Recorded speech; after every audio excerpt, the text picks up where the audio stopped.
हम last time discuss कर रहे थे elevation in boiling point as a colligative property. हमने ये देखा था कि एलिवेशन क्या होता है, increase. Elevation in boiling point का मतलब ये है कि जब हम एक नॉन वोलेटाइल सोल्यूट को ऐड कर रहे थे एक सॉल्वेंट में, तो हमारे पास क्या बन रहा था, एक सोल्यूशन बन रहा था। और उस सोल्यूशन का जो बॉइलिंग पॉइंट था वो क्या था, हमारे पास ज्यादा था as compare to pure solvent, as compare to pure solvent. और एलिवेशन इन बॉइलिंग पॉइंट को हमने क्वालिटेटिव प्रॉपर्टी क्यों बोला था, क्योंकि वो number of moles of solute के ऊपर डिपेंड कर रही थी। एक सोल्यूशन की क्वालिटेटिव प्रॉपर्टी किसको बोलते हैं हम, कि जब वो क्या करे, number of moles of solute के ऊपर डिपेंड करे, तो मतलब वो क्या है, उसकी क्वालिटेटिव प्रॉपर्टी है। और एलिवेशन इन बॉइलिंग पॉइंट को हमने एक्सप्रेस किया था डेल्टा टी बी से। वो किसके बराबर था हमारे पास, डायरेक्टली प्रोपोर्शनल था मोलैरिटी के। और मोलैरिटी किसके ऊपर डिपेंड कर रही थी, number of moles of solute. Directly किसके ऊपर डिपेंड कर रही थी, number of moles of solute के ऊपर। तो यही हम बोलते हैं कि जो एलिवेशन इन बॉइलिंग पॉइंट है वो भी किसके ऊपर डिपेंड कर रहा है, number of moles of solute के ऊपर डिपेंड करता है। अब हम इसी की क्या करेंगे, डेरिवेशन करेंगे कि ये कैसे number of moles of solute के ऊपर डिपेंड करता है एलिवेशन इन बॉइलिंग पॉइंट। तो हम सपोज करते हैं कि जो हमारे पास एलिवेशन इन बॉइलिंग पॉइंट है डेल्टा टी बी, ये डायरेक्टली प्रोपोर्शनल है मोल फ्रैक्शन ऑफ सोल्यूट की।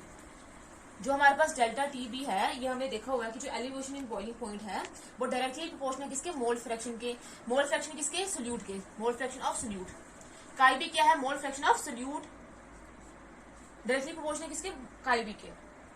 अब अगर प्रोपोर्शनलिटी का साइन हटाएंगे तो हमारे पास अगर इक्वल टू लगाएंगे तो हमें कांस्टेंट लगाना पड़ेगा। हम लगाएंगे के कांस्टेंट। ये क्या, के यहाँ पे क्या है, कांस्टेंट है। के जो है वो हमारे पास क्या है, constant.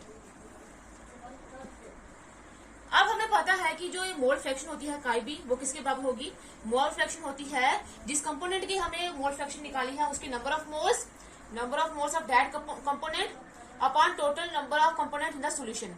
Number of moles of that component upon total number of moles जो सोल्यूशन में प्रेजेंट है, upon total number of moles present in the solution. यही होता है किसी भी कंपोनेंट का मोल फ्रैक्शन।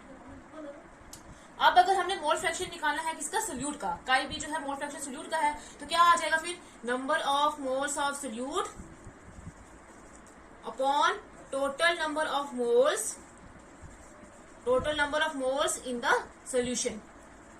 सपोज करते हैं एक सोल्यूशन है हमारे पास, इसमें सोल्यूट भी है और सॉल्वेंट भी है। हम सपोज करते हैं कि सोल्यूट के जो है हमारे पास Na जो है वो हमारे पास सॉल्वेंट के नंबर ऑफ मोल्स है, और Nb जो है वो number of moles of solute है। तो काई भी किसके बराबर हो जाएगा फिर, Nb upon total number of moles की जगह आ जाएगा, दोनों के होंगे, सोल्यूट के भी होंगे और सॉल्वेंट के भी होंगे, तो आ जाएगा Na प्लस Nb। काई भी किसके बराबर आया, Nb upon Na plus Nb। अब इसकी वैल्यू अगर हम पुट करेंगे यहाँ पे तो हमारे पास क्या आ जाएगा, ये हमारे पास होगी इक्वेशन फर्स्ट।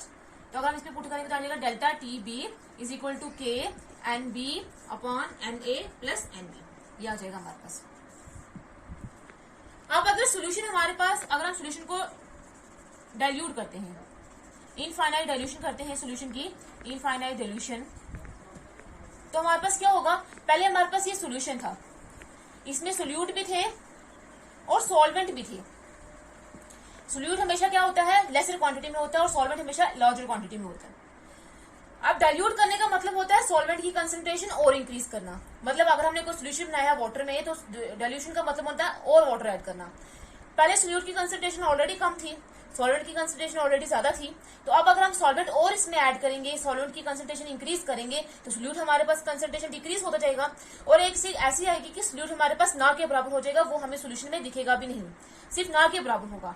तो इनफाइनाइट डाइल्यूशन में हम क्या करेंगे, number of moles of solute जो है वो सोल्यूशन में वो कम हो जाएंगे बहुत ज्यादा, मतलब अब उसको हम क्या करेंगे, इग्नोर करेंगे। तो इग्नोर करेंगे हम number of moles of solute जो Np है फ्रॉम द सोल्यूशन। Np जो ऊपर है उसको इग्नोर नहीं करेंगे, क्योंकि वो तो सिर्फ सोल्यूट है ना, अभी उसमें हमने सॉल्वेंट डाल के सोल्यूशन तो बनाया नहीं है, तो हम number of moles of solute जो है वो सोल्यूशन से क्या करेंगे, इग्नोर करेंगे। तो हमारे पास डेल्टा टी बी किसका बराबर आ जाएगा, K N B upon N A के बराबर आ जाएगा। अब Nb क्या है, number of moles of solute, Na क्या है, number of moles of solvent. अब अगर हम बात करते हैं number of moles of solvent, तो नंबर ऑफ मोल्स हम कैसे कैलकुलेट करते हैं, नंबर ऑफ मोल्स कैलकुलेट करने का फॉर्मूला होता है, जिसका हमें नंबर ऑफ मोल्स कैलकुलेट करने हैं उसी का मास मतलब वेट, और अपान क्या आ जाएगा, उसी का मॉलिक्यूलर मास। तो हमने नंबर ऑफ मोल्स निकालने सॉल्वेंट के, तो किसके बराबर आ जाएगा, weight of solvent WA upon उसी का क्या आएगा, molecular mass of the solvent. ये हो गया हमारे पास।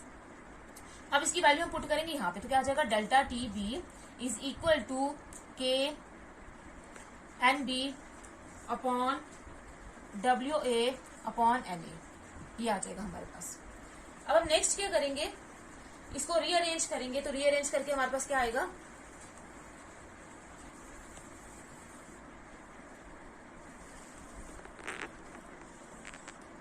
रीअरेंज करेंगे तो रीअरेंज करके हमारे पास आ जाएगा delta TB is equal to KNB upon WA into में क्या आ जाएगा, NA आ जाएगा, सॉरी NA नहीं MA अपॉन मॉलिक्यूलर मास था MA आ जाएगा।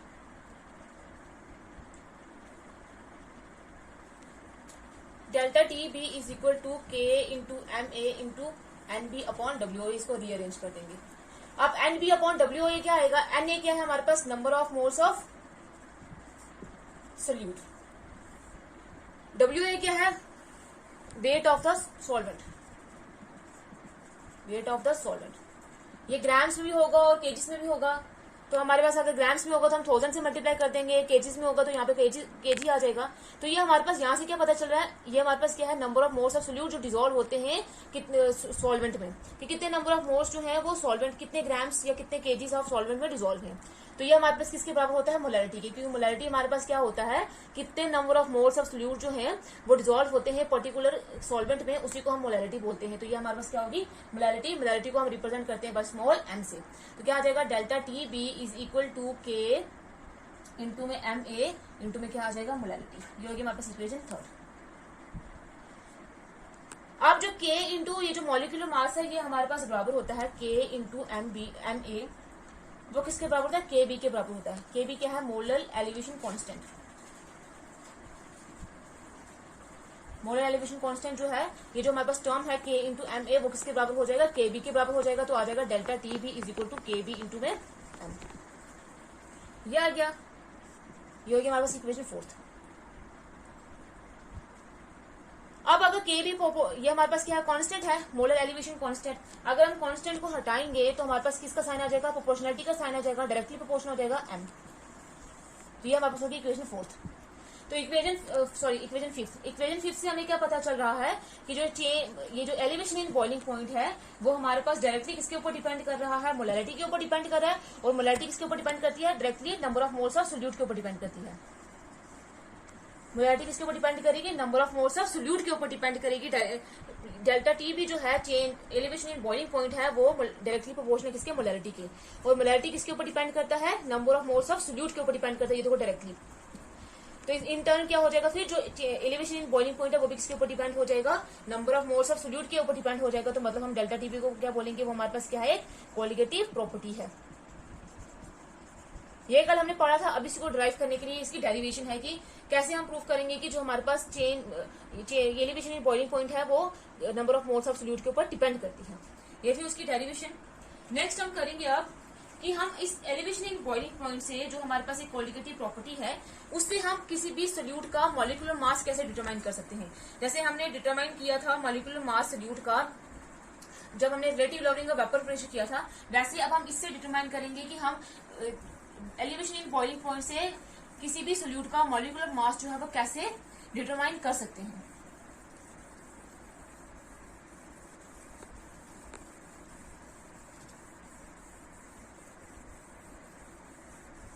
नेक्स्ट है हमारे पास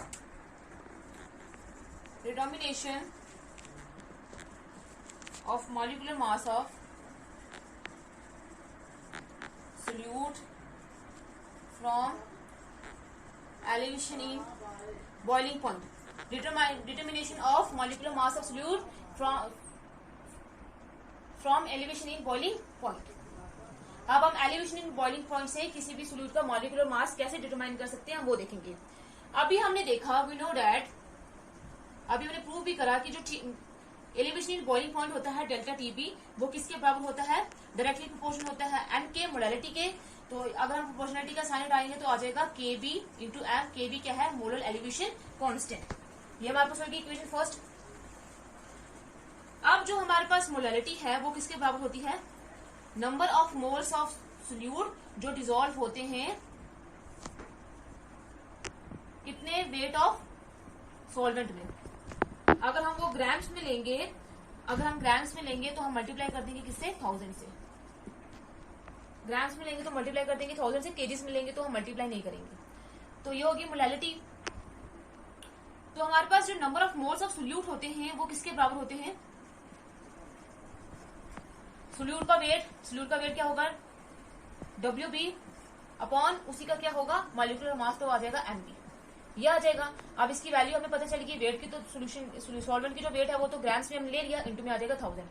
अब अगर मोलैलिटी की वैल्यू, इसकी अगर नंबर ऑफ मोल्स की वैल्यू पुट करेंगे इधर, तो क्या आ जाएगा, M is equal to number of moles solute की कितने होंगे हमारे पास, जो हमने कितने दिए हैं, WB अपॉन MB, इंटू में आ जाएगा 1000, यह आ जाएगा, अपॉन क्या आ जाएगा, weight of solvent in grams, weight of solvent हम लेंगे WA, ये आ जाएगा हमारे पास मोलैलिटी की वैल्यू। अब ये वैल्यू हम पुट करेंगे इक्वेशन फर्स्ट में, तो हमारे पास क्या आएगा, delta TB is equal to KB into में WB इंटू में 1000 अपॉन MB इंटू में WA, ये आ गया हमारे पास। अब यहाँ पे डेल्टा TB क्या है, elevation in boiling point, KB क्या है, मोलर एलिवेशन कांस्टेंट, WB क्या है, weight of the solute, MB क्या है हमारे पास, molecular mass of the solvent, molecular mass of the solute, और WA क्या है हमारे पास, वेट ऑफ द सॉल्वेंट। तो हमने किसका निकालना है, मॉलिक्यूलर मास सोल्यूट का निकालना है, जो क्या है MB, तो MB हमने निकालना है, वो हम इधर लिख देंगे, इज इक्वल टू, ये यहाँ पे इस तरफ इक्वल टू के जाके डिनोमिनेटर में हो जाएगा, तो आ जाएगा KB इंटू में WB इंटू में 1000 अपॉन डेल्टा TB इंटू में WA। इस फॉर्मूले से हम लेकर क्या कर सकते हैं, मॉलिक्यूलर मास सोल्यूट का कैलकुलेट कर सकते हैं। ये होगी हमारे पास इक्वेशन थर्ड, और ये होगी हमारे पास इक्वेशन सेकंड। तो MB मॉलिक्यूलर मास सोल्यूट का किसके बराबर होगा, इस फॉर्मूले से, ये KB क्या है, मोलर एलिवेशन कांस्टेंट, WB क्या है, weight of the solute, delta TB क्या है, elevation in boiling point, WA क्या है, वेट ऑफ द सॉल्वेंट। इस फॉर्मूले को यूज करके हम किसी भी सोल्यूट का मॉलिक्यूलर मास जो है वो डिटरमाइन कर सकते हैं। अगर अब KB जो है वो कांस्टेंट है, तो इसकी वैल्यू जो है वो कांस्टेंट ही रहेगी। WA जो है हमारे पास, जो मास है सॉल्वेंट का, वेट है सॉल्वेंट का, वो भी कांस्टेंट होगा, और WB जो है मास ऑफ सोल्यूट, अगर वो भी कांस्टेंट होगा, तो हम ये देखेंगे कांस्टेंट की वैल्यू हटा देंगे, कांस्टेंट अगर हम हटाएंगे तो साइन का आ जाएगा दोबारा से। जब हम कांस्टेंट लगाते हैं तो प्रोपोर्शनलिटी का साइन जो है वो इक्वल टू में चेंज हो जाता है, जब हम कांस्टेंट रिमूव करेंगे तो हमारे पास जो इक्वल टू का जो साइन है वो प्रोपोर्शनलिटी में चेंज हो जाएगा। तो ये सारी तीनों टर्म्स हमने कांस्टेंट मानी है, तो ये किसके बराबर हो जाएगा, अपॉन किसके बराबर हो जाएगा, डेल्टा TB के बराबर हो जाएगा। MB जो है हमारे पास क्या हो जाएगा, 1 अपॉन किसके इनवर्सली प्रोपोर्शन होगा, 1 अपॉन डेल्टा TB के। ये हमारे पास होगी इक्वेशन 4। इस इक्वेशन 4 से हमें क्या पता चल रहा है कि जो हमारे पास एलिवेशन इन बॉइलिंग पॉइंट होता है, एलिवेशन इन बॉइलिंग पॉइंट वो इनवर्सली प्रोपोर्शनल है किसके, is inversely proportional to the molecular mass of solute.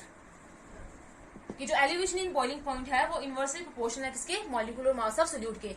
या फिर हम ऐसे ही बोल सकते हैं कि मॉलिक्यूलर मास जो सोल्यूट का है वो इनवर्सली प्रोपोर्शनल है किसके, चेंज इन बॉइलिंग पॉइंट या एलिवेशन इन बॉइलिंग पॉइंट।